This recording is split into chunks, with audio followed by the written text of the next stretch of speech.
October 14th, 1945. Camp Derive, Guam. The air hung thick, smelling of lye soap and the damp canvas of the mess tent. Chio watched the American corpsman, a young man named Harris, move down the line. His metal tray rattled softly. Beside her, Akiko, barely 16, whimpered, her gaze fixed on the small, chalky white pills. Doku? Poison. Chio instinctively moved, partially shielding the younger woman's shoulder. Her eyes scanned the crudely painted rules tacked to the tent pole. Hygiene is health. Report all sickness. But this was not sickness. They were healthy now. This was a new, mandatory ritual. The translator, a Nisei man from Hawaii, looked tired. Lieutenant Miller says it is required. It is only for health. Chio stared at the pill.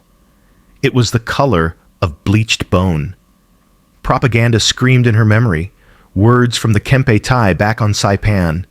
They will sterilize you. They will erase your bloodline. These unheard voices challenge what we think we know about war.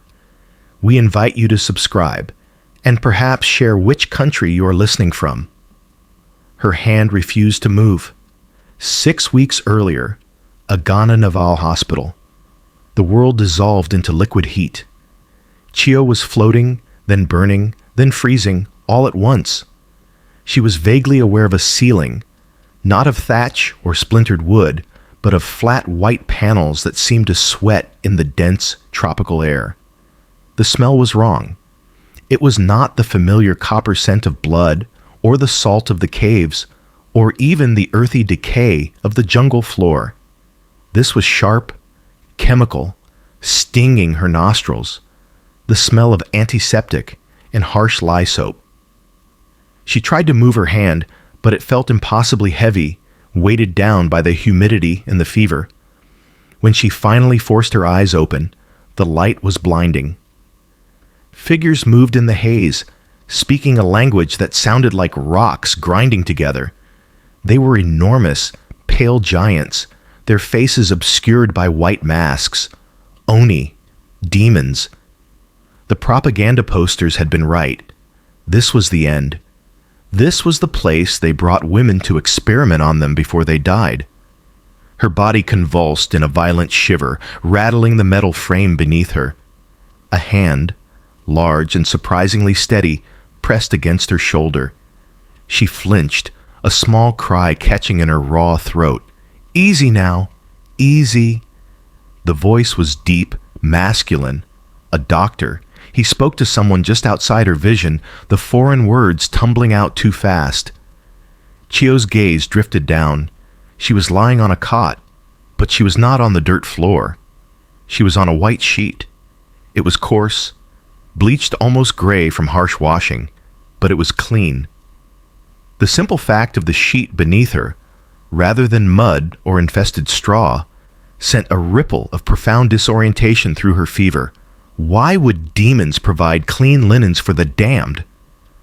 Another figure approached, smaller than the doctor. This one wore a khaki uniform, the sleeves rolled up to reveal pale, freckled arms. A woman. Chio watched her through, slitted eyes as she checked a chart hanging from the foot of the cot. The woman's hair was pinned up beneath a stark white cap. She looked impossibly young, her face strained with fatigue. This, Chio thought, must be the true architect of their suffering. The nurse turned, her eyes, a startling clear blue, meeting Chio's. She offered no smile, only a professional assessment. Then she turned to a small metal tray. Chio saw a glass syringe and a needle. Doku. Poison. Of course. They had saved her from the jungle only to kill her cleanly, like a veterinarian handling a sick animal. This was the promised mercy of the Americans. The nurse, whose name tag read Miller, swabbed Chio's arm with a cold, wet piece of cotton. The stinging smell of alcohol filled the air again. Chio closed her eyes, gathering what little strength she had left. Not to fight. It was useless. But to meet the end with silence. She would not give them the satisfaction of her screams.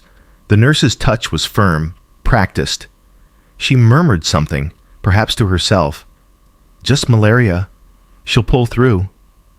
Chio braced for the sharp sting of death, for the burning venom to fill her veins. The needle slid in. It hurt, but it was just a pinch. She waited. The fever raged. Her body felt disconnected, but the searing white light of oblivion did not come. She fell back into the darkness, but it felt different. The edges of the burning heat seemed to pull back, just slightly. The white sheet beneath her felt cool, solid, and incomprehensibly real. Consciousness returned not as a wave, but as a slow, creeping thaw. For 2 days, Chio drifted in a state between worlds, defined by the sharp pinch of the needle, twice daily, and the metallic, unfamiliar taste it left on her tongue. The fever, that relentless internal fire, had broken. It receded like a tide, leaving behind a profound weakness, but also a stark, terrifying clarity. She was alive. She lay still, observing. The ward was long and humid, filled with cots identical to hers. In them were other women from her group, women she had seen collapse in the jungle, their skin the color of ash, their bodies skeletal, and they, too, were alive. She heard the low murmur of their voices, weak but coherent. She watched Lieutenant Miller move between the cots with an efficient, impersonal grace. Miller was not a demon. She was simply a woman, younger than Chio, doing a job. She checked charts, administered the injections, and forced water upon those still too weak to drink. There was no cruelty, but more strangely, there was no malice. It was a sterile, procedural humanity. A doctor, the same one from the first day, stopped by her cot. He motioned for her to sit up. Chio hesitated, her muscles trembling, but she managed to push herself upright, the coarse white sheet pooling in her lap. He listened to her chest with a cold metal instrument, grunted in approval, and made a note on his chart. "Penicillin," he said, tapping the chart, as if Chio could understand. "Miracle drug, you're lucky." He moved on. The word meant nothing to her, but the results were undeniable. The women who should have been dead were now merely sick. The ones who had been sick were now recovering. This was not the behavior of an enemy bent on annihilation. An enemy might keep you alive to torture you, but they would not waste precious resources, this miracle medicine, to cure you of a fever.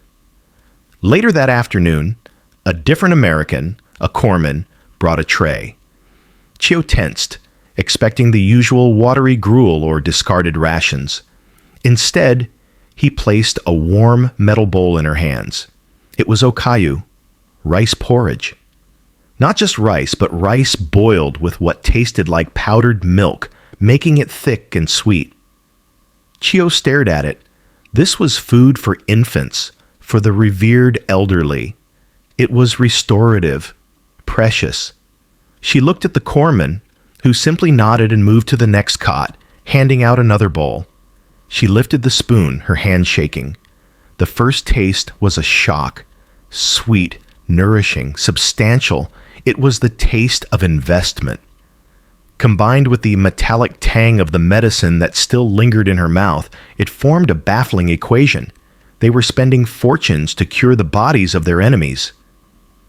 She ate slowly, each spoonful a contradiction to the ideology that had defined her entire life. Propaganda was a simple, clean narrative. Us versus them. Purity versus corruption. Sacrifice versus savagery. The reality, however, tasted like sweetened porridge and penicillin. It was a reality where the enemy possessed the power to cure, and bafflingly, the will to use it. By the end of the week, Chio could walk unsteadily around the ward. The coughs had subsided. The fevers were gone. Lieutenant Miller and the Nisei translator approached her group. "You're healthy," the translator announced, his face impassive. "You are cured. Tomorrow, you will be moved from the hospital to a new compound." Chio's stomach tightened. The hospital, despite its alien nature, had become a sanctuary of predictable care. A compound sounded different.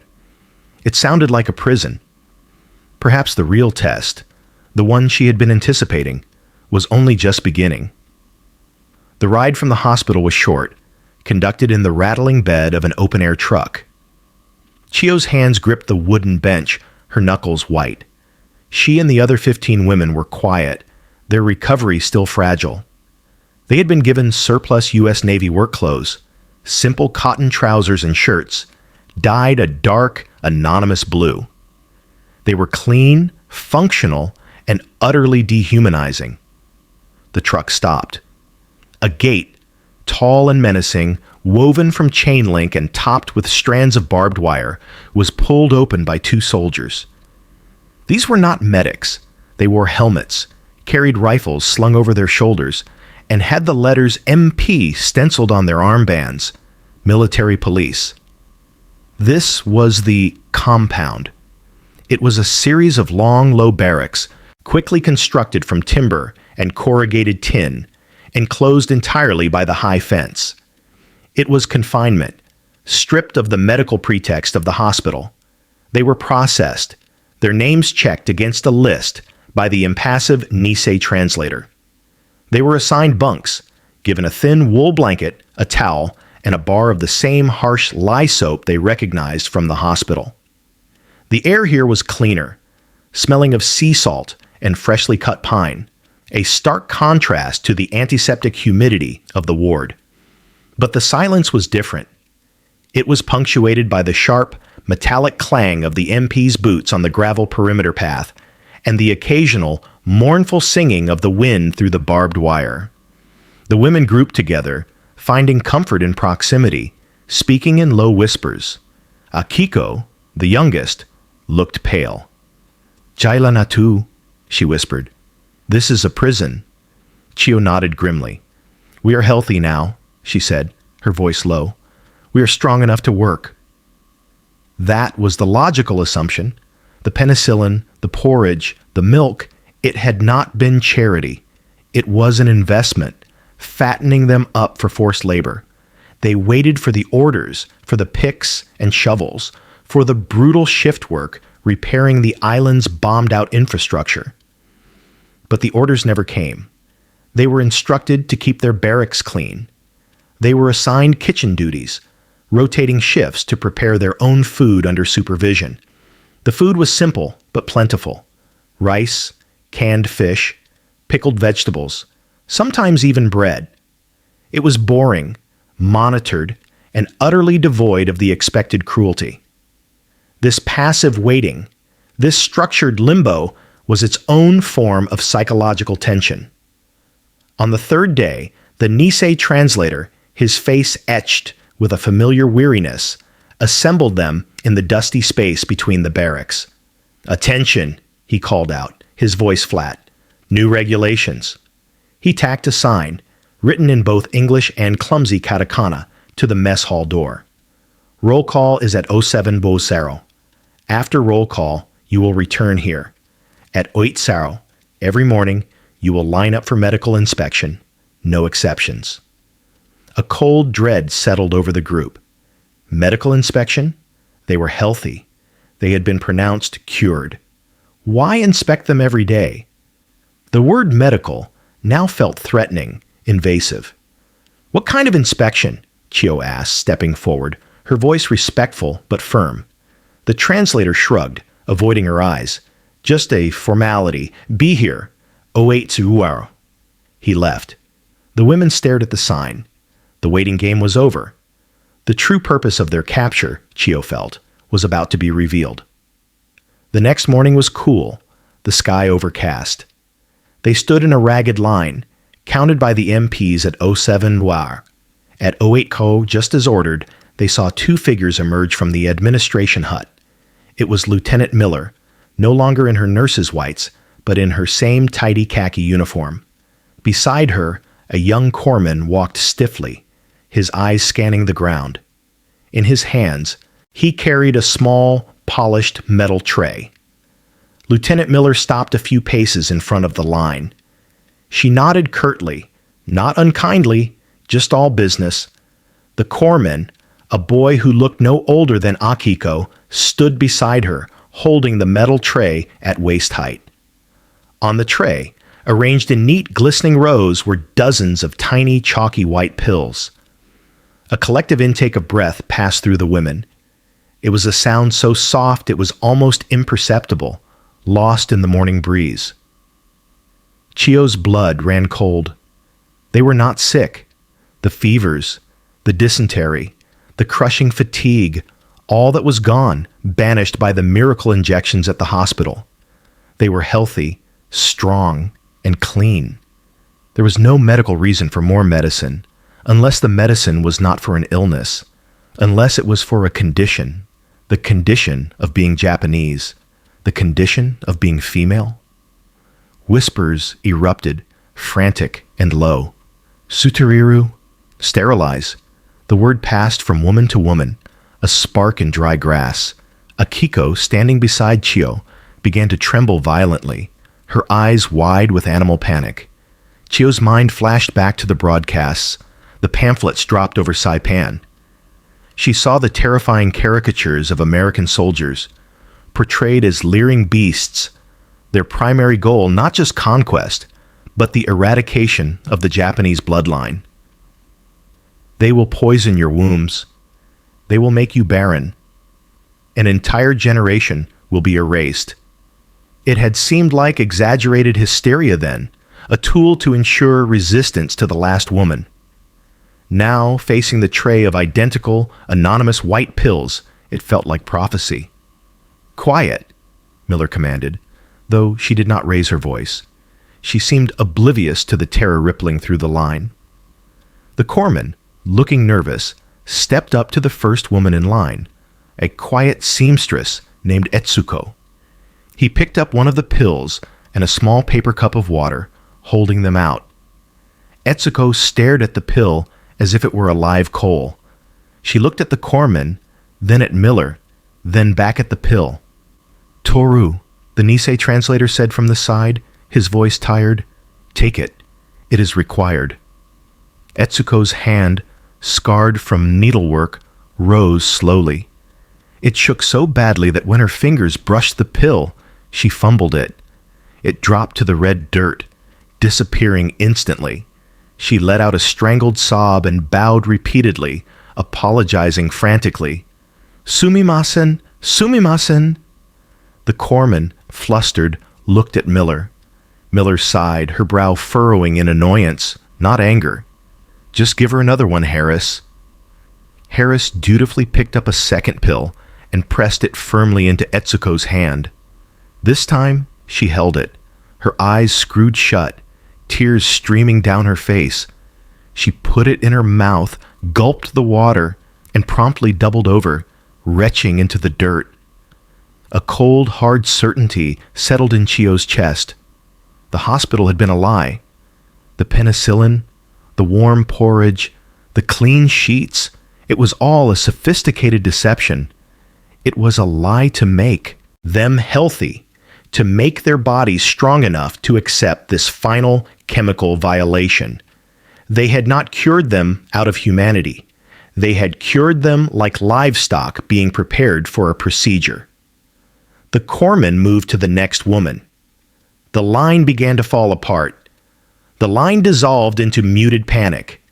Women were backing away from Corpsman Harris, hiding their faces, many weeping openly. Etsuko was still on the ground, dry heaving. The MPs at the perimeter fence shifted, their rifles suddenly seeming more prominent. They looked confused, but their posture stiffened at the breakdown of order. Lieutenant Miller's face hardened. Her brief flicker of annoyance at Etsuko coalesced into the firm mask of authority. "Translator!" she snapped. The Nisei man, who had been lingering near the barracks, hurried over.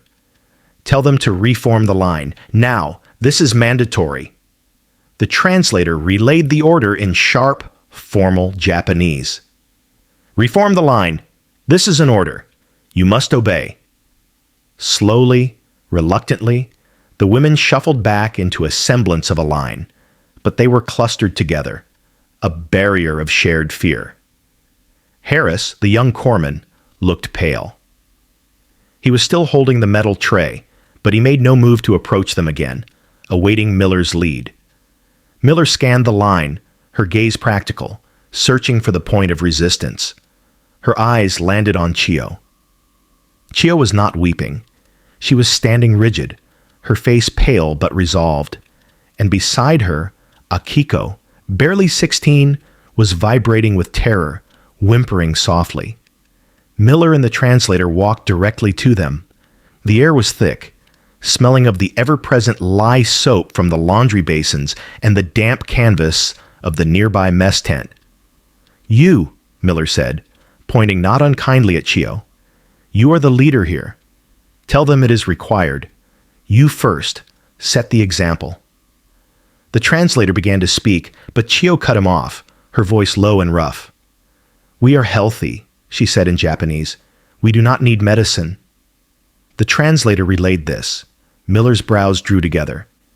"It is not for sickness. It is for health. Lieutenant Miller says it is required. It is only for health." Harris, seeing his cue, stepped forward, his metal tray rattling softly. He held it out, offering the small, chalky white pill. Akiko whimpered again, a high-pitched sound of pure dread. "Doku," she whispered. "Poison?" That single word snapped Chio's control. Instinct took over. She moved, her body automatically shielding Akiko, pushing the younger woman partially behind her.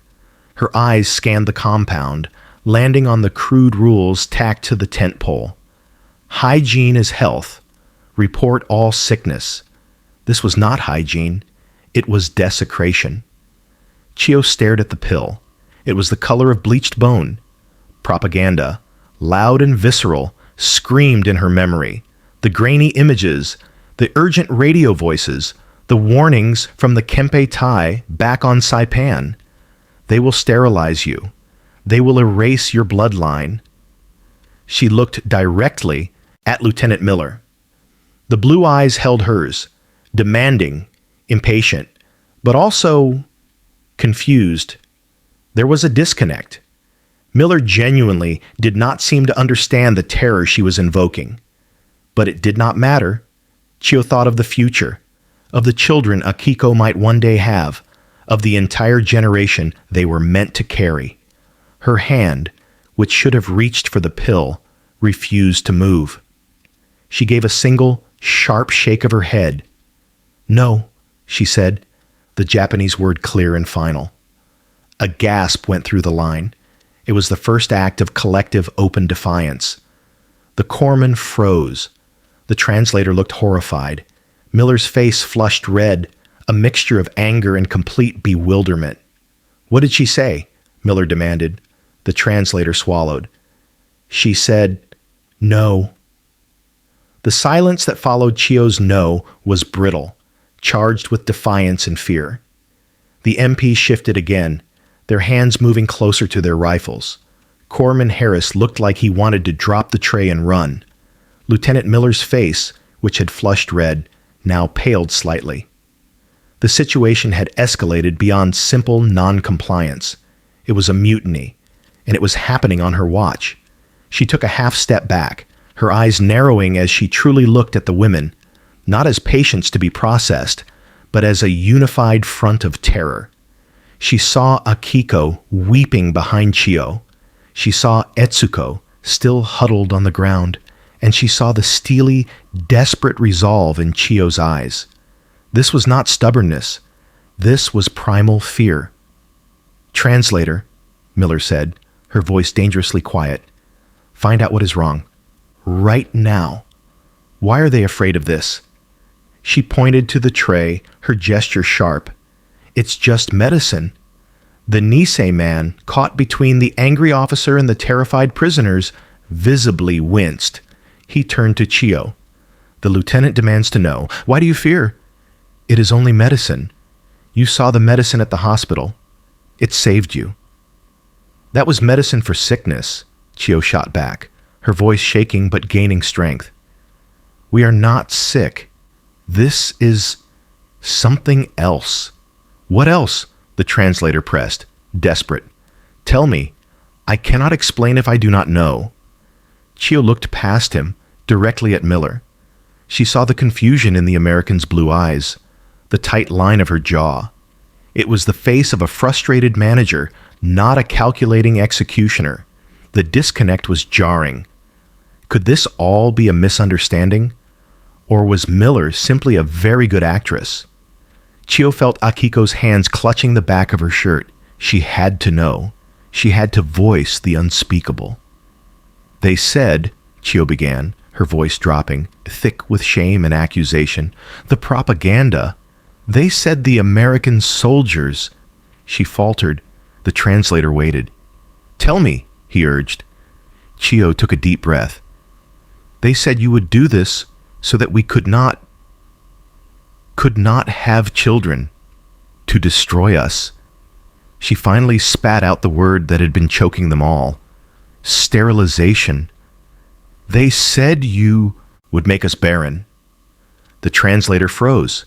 His face went ashen, then slowly turned a deep, embarrassed crimson. He stared at Chio as if she had lost her mind. What is it? Miller demanded, stepping closer. What did she say? The translator looked at the ground, at the white pills on the tray, anywhere but at the two women. Lieutenant, he mumbled, this is very difficult. I don't care. Translate it. He took a shaky breath. Lieutenant, she says, she believes the pills are to sterilize them. She thinks you are trying to stop them from having children. The words hung in the air. Miller stared at him. The silence stretched. One of the MPs let out a short, choked laugh, which he quickly stifled. Miller's face went through a rapid, astonishing transformation. The anger vanished, replaced by sheer, slack-jawed disbelief. Her mouth opened, closed, then opened again. She looked at Chio's terrified, defiant face, then at Akiko, then at the tray of pills. And then, to Chio's utter shock, Lieutenant Miller burst out laughing. It was not a cruel laugh. It was a sudden, explosive bark of genuine, bewildered absurdity. She put her hand to her helmet, pushing it back on her head, her shoulders shaking. Sterilization, she choked out. With these? She quickly regained her composure, but her face was still flushed, her eyes wide with the ridiculousness of it. Chio watched, stunned. The reaction was too real. It was not the reaction of someone caught in a lie. It was the reaction of someone confronting an idea so alien it was comical. The fear in Chio's chest did not disappear, but it cracked. Good Lord, Miller said, shaking her head. She looked at the translator, her expression suddenly serious, almost compassionate. You have to explain. Right now. Tell them. God, how do you even say it? Tell them these aren't medicine for sickness. She pointed to the white pills. Tell them they are vitamins. The word Miller spoke hung in the air. Vitamins. The translator seized on it, his face slick with the sweat of relief. Vitamin, he repeated, struggling to Japanesify the alien term.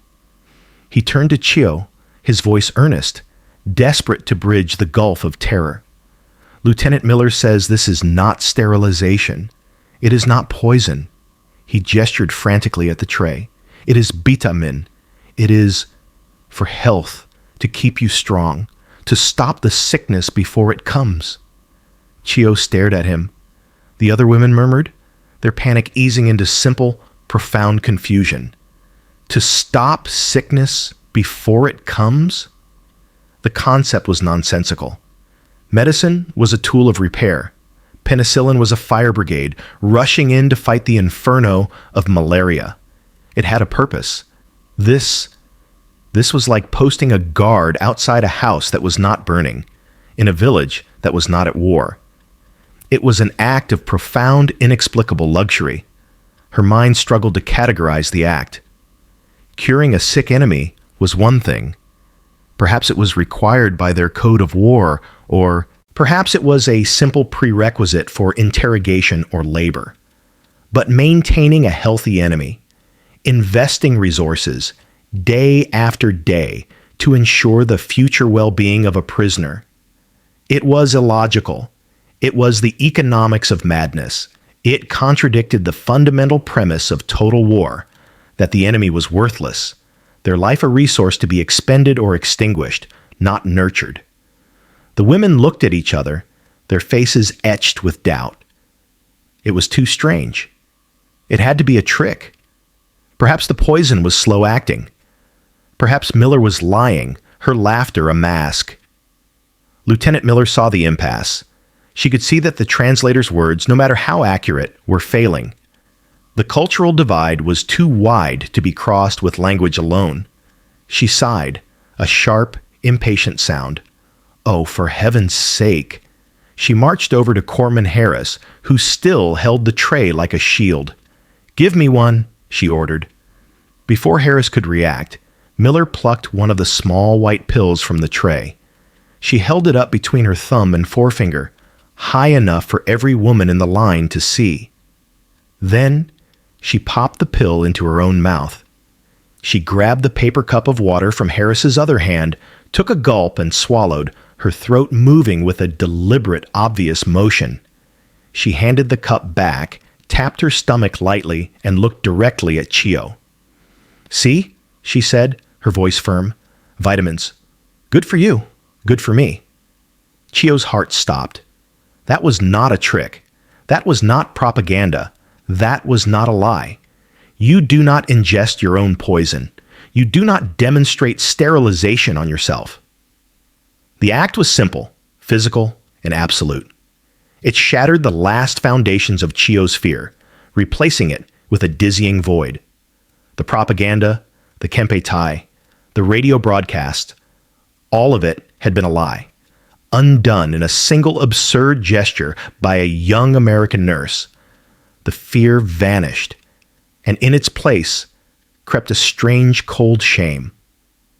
Corman Harris, his confidence visibly restored by Miller's action, stepped forward once more. He stopped in front of Chio. He did not command or threaten. He simply held out the metal tray, offering the white pill. Chio looked at the pill. It was just a small piece of pressed chalk, an object. But it felt heavy, weighted with the density of an entire alien ideology. Slowly, her hand trembling, she reached out and took it. She stared at it in her palm. Then she met Miller's gaze, and the lieutenant nodded just once. Chio put the pill in her mouth. It was tasteless, dissolving quickly. She took the water Harris offered and swallowed. The next morning, the line formed in shamefaced silence. When Lieutenant Miller and Corman Harris arrived, tray in hand, there was no panic, only a profound collective awkwardness.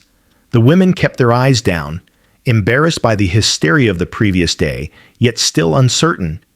Chio, as the leader, stepped forward first. She held out her hand. Harris dropped the white pill into her palm. Miller watched, her face neutral, offering no "I told you so." She merely waited. Chio swallowed the pill. The line followed, one by one, a clumsy, silent procession of compliance. And so the ritual began. The word vitamin became part of their small, cloistered vocabulary. The incident was never spoken of again, but it had permanently altered the atmosphere of the compound. The fear of imminent, malicious harm was gone. A week passed. The sound of Harris's metal tray rattling at GU8's wow was no longer a signal of terror. It became a punctuation mark in their day, as predictable as the morning roll call or the evening ration of rice. The white pill itself lost its symbolic weight. It was no longer poison or prophecy. It was just a chalky, tasteless requirement, swallowed quickly with a cup of chlorinated water. The ritual became mundane. This new mundanity, this absence of the expected brutality, was deeply unsettling. It left a vacuum that was quickly filled by a different kind of anxiety. They were safe. They were fed. They were absurdly healthy. Chio watched the women. Etsuko, who had retched in the dirt, now worked calmly in the laundry, her hands scrubbing the same coarse sheets they had used in the hospital. The younger women, who had been skeletal, were gaining weight. Their cheeks filled out. Their hair regained its luster. The true turning point came 10 days after the confrontation. Harris was moving down the line. Akiko stood near the end. Chio watched, ready to step in if the girl hesitated, but Akiko did not hesitate. As Harris approached, she stepped forward, her hand out. She took the pill without trembling. She took the water, and as she handed the small paper cup back to the young corpsman, she looked him in the eye and whispered a single hesitant word. "Thank you." Harris stopped. He had likely heard nothing but Japanese, weeping, or silence from them for weeks. He broke into a wide, surprised grin. "You're welcome," he said, too loudly. Lieutenant Miller, standing nearby, heard it. Her severe expression softened, and she allowed herself a small, genuine smile. Chio watched the exchange, and the relief she should have felt was replaced by a sudden, cold guilt. Akiko was smiling at an American soldier. They were thanking their captors for a pill that kept them healthy, while back home, cities were burning. She thought of her cousins, her neighbors, her brother, who was somewhere in the Philippines. Were they healthy? Were they safe? Or were they starving in a cave, just as she had been? She was a prisoner of war, yet she was receiving better, more consistent medical care than she had ever known as a free woman. The daily pill was a symbol, not of oppression, but of an abundance so vast it could be casually extended to its enemies. It was a soft power, a passive demonstration of resources that made her own nation's desperate, suicidal fanaticism seem thin and brittle. This daily ritual was not about health. It was about order, and the order was American.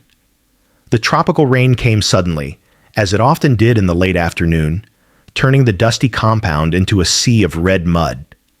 Chio and Etsuko were rushing to gather the laundry from the line, the coarse blue uniforms and white sheets already heavy with moisture. They hurried past the administration hut, a small timber building where the MPs and Miller had their offices. Through the screened window, Chio heard voices. Not the usual calm, procedural tones, but a sharp, angry bark. "It's a damned waste, Lieutenant. A waste." Chio paused, pulling a wet shirt to her chest. She motioned for Etsuko to keep moving, but she herself stayed back, partially shielded by the overhang of the roof. A man she didn't recognize, an older MP captain with a flushed, angry face, was pacing in front of Miller's desk.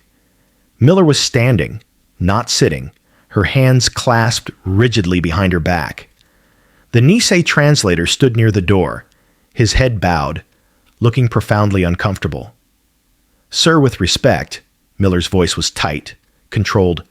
"Medical standards require it. Their nutritional intake is substandard. The vitamins prevent deficiency diseases. Beriberi, scurvy."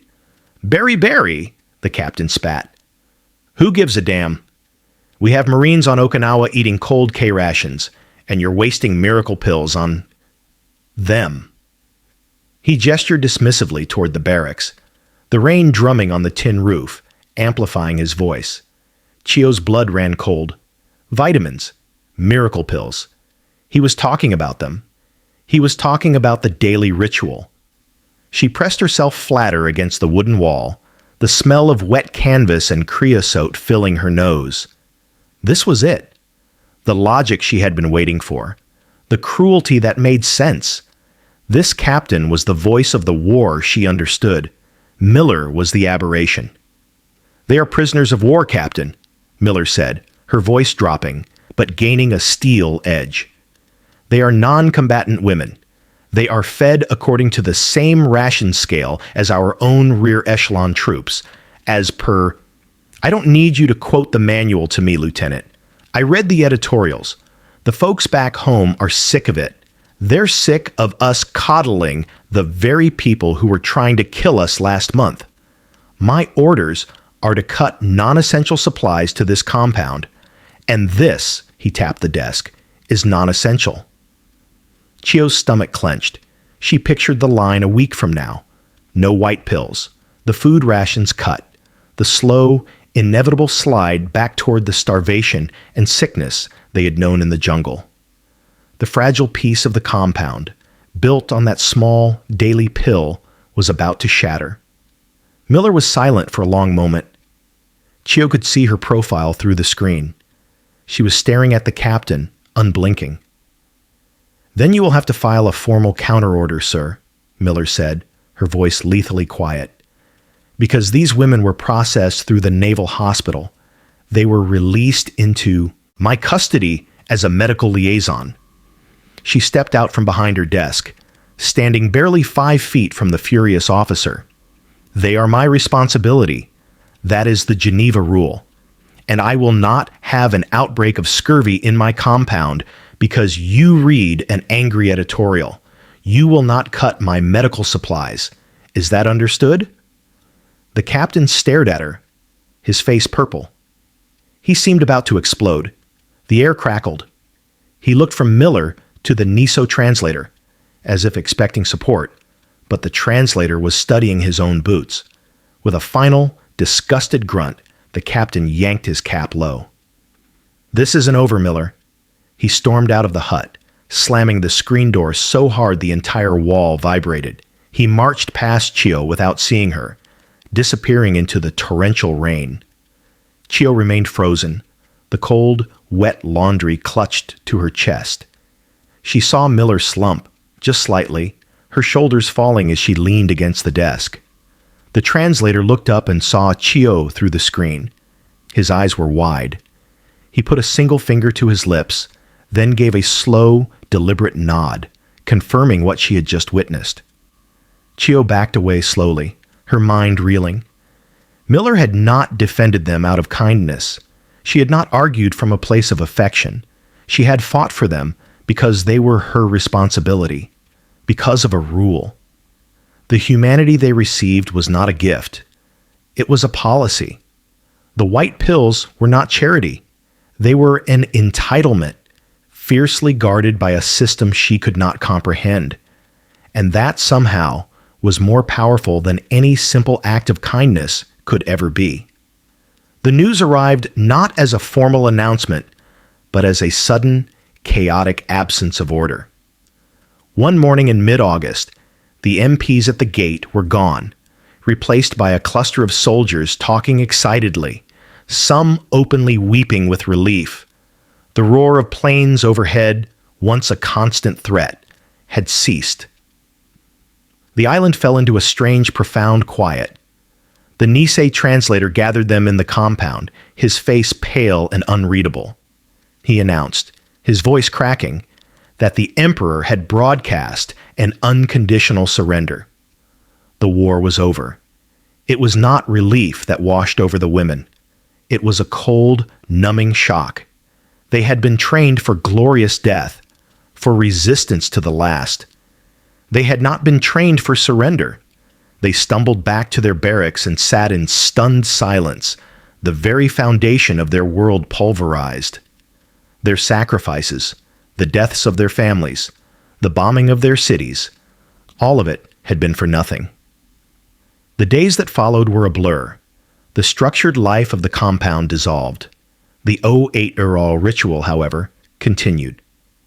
Miller and Harris still arrived every morning, their faces softer, less strained, but just as professional. In the midst of their national collapse, the daily white pill remained. It was the only fixed point in a spinning world. Chio found the simple, mundane act of swallowing it to be a strange comfort. It was a fact. It was real.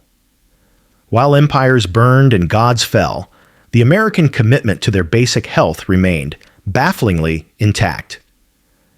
In early October, they were told to pack. They would be taken to a transport ship for repatriation.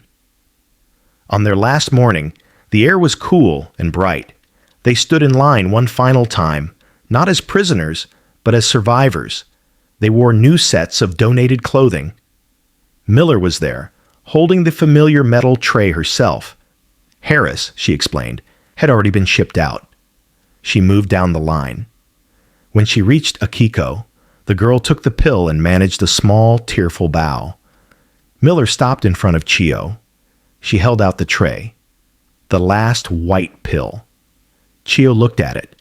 Small and chalky in the bright morning light, it was the object she had once mistaken for poison, for the end of her bloodline. Now, she saw it for what it was, a symbol of a power so vast, so confident, that it could afford to invest in the health of its enemies.